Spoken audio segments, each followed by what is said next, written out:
इस वीडियो में हम देखेंगे जन्माष्टमी का संपूर्ण व्रत, उसका विधि और जो इस दिन का नियम है। तो इस वीडियो को आप आखिरी तक ज़रूर देखिएगा।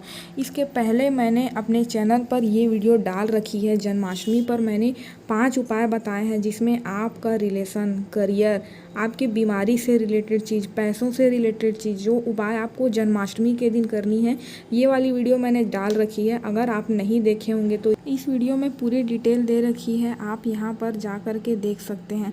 सबसे पहले आपको जन्माष्टमी के दिन यानी कि 26 अगस्त को सुबह उठ करके नहा धो करके तैयार हो जाना है। अगर आप व्रत रख रहे हैं तो आपको लड्डू गोपाल की जो मूर्ति है उसको सबसे पहले दूध, गंगा जल या पंचामृत से नहलाकर, इस तरह से जैसा मैंने वीडियो में बताया है आपको इसी तरीके से कर लेना है। उसके बाद उनको पोंछ करके साफ़ कपड़े पहनाने हैं, मुकुट पहनाना है और झूले पर बिठाना है। अगर आप अपने घर में कृष्ण जन्मोत्सव मनाना चाहते हैं तो रोहिणी नक्षत्र में भगवान श्री कृष्ण का जन्म करवाइए। खीरे के ऊपर बाल कृष्ण का मूर्ति को रखिए कपड़े से ढककर, और जब रोहिणी नक्षत्र होता है तो उस समय उस कपड़े को उठाइए। भगवान श्री कृष्ण के जन्म के बाद उनको दूध, गंगा जल, पंचामृत से नहला करके साफ कपड़े से लड्डू गोपाल की मूर्ति को पोंछिए। फिर अच्छे से कपड़े पहनाकर मुकुट पहनाइए, उस पर मोर पंख जरूर लगाएं।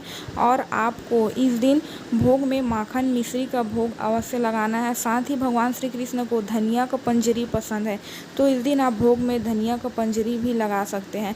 आप व्रत रख रहे हैं तो आपको इस तरीके से पूजा करनी है। उसके बाद भगवान श्री कृष्ण को धूप, दीप, घी का दीपक जला करके फूल बाती से आरती करिए। हर रोज़ की तरह जैसा हम करते हैं, आपको हर चीज़ में जैसा पूजा करते हैं वैसी ही पूजा करनी है।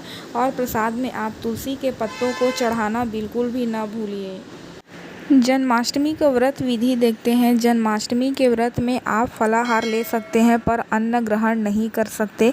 सात्विक भोजन को ही आपको करना है। इसमें लहसुन, प्याज का प्रयोग बिल्कुल भी नहीं करना है। इस व्रत को रात 12 बजे के बाद ही खोलते हैं।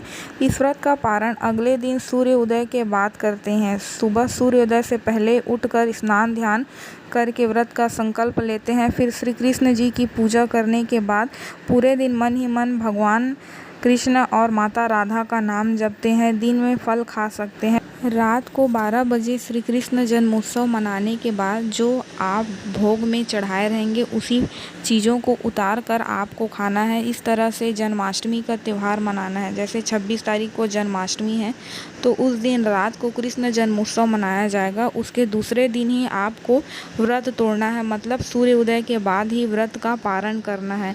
अब इस दिन के नियम को जान लेते हैं। इस दिन के नियम को देख लेते हैं। तो सबसे पहले जन्माष्टमी व्रत में ब्रह्मचर्य का पालन करना चाहिए। दूसरा, जन्माष्टमी व्रत में अन्न ग्रहण नहीं करना चाहिए, जैसा कि मैंने आपको पहले ही बता रखा है। तीसरा, जन्माष्टमी का व्रत उसी दिन रात 12 बजे के बाद या फिर अगले दिन सूर्योदय के बाद ही खोलना चाहिए। इस दिन श्री कृष्ण भगवान के मंदिर में आपको ज़रूर जाना चाहिए। इस दिन सुबह और रात में श्री कृष्ण भगवान की विधि विधान पूजा करनी चाहिए।